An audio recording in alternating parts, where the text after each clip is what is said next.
You know, some stories don't start with applause. They start in a garage, with a dream, with a kid who dropped out of college, slept on the floor, and returned Coke bottles for spare change. That kid was Steve Jobs.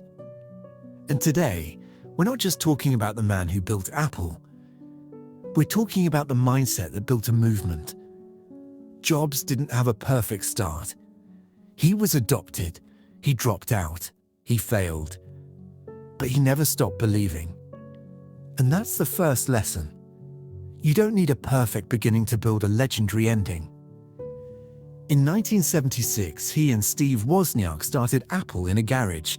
No funding, no fame, just a vision. They believed computers could be personal. That technology could be beautiful. That innovation wasn't just about function.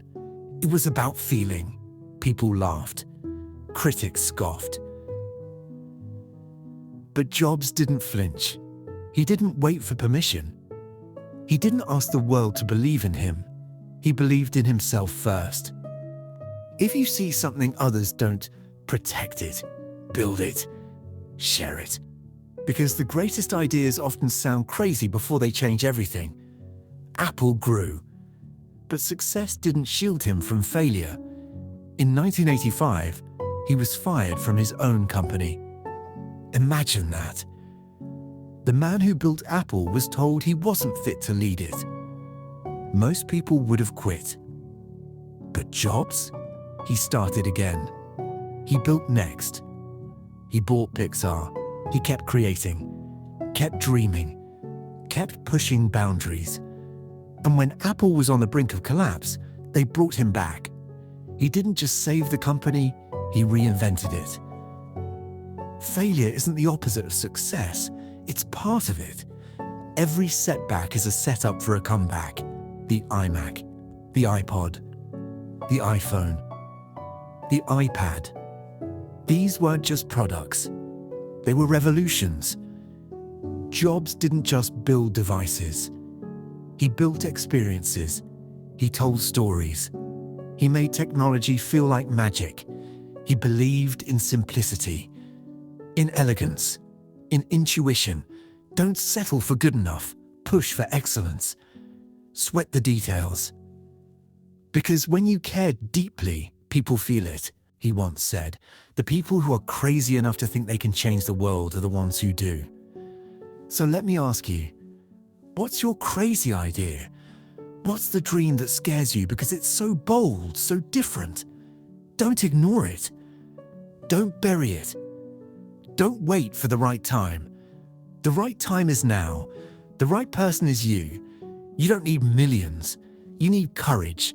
You need clarity. You need commitment. Jobs didn't have a roadmap.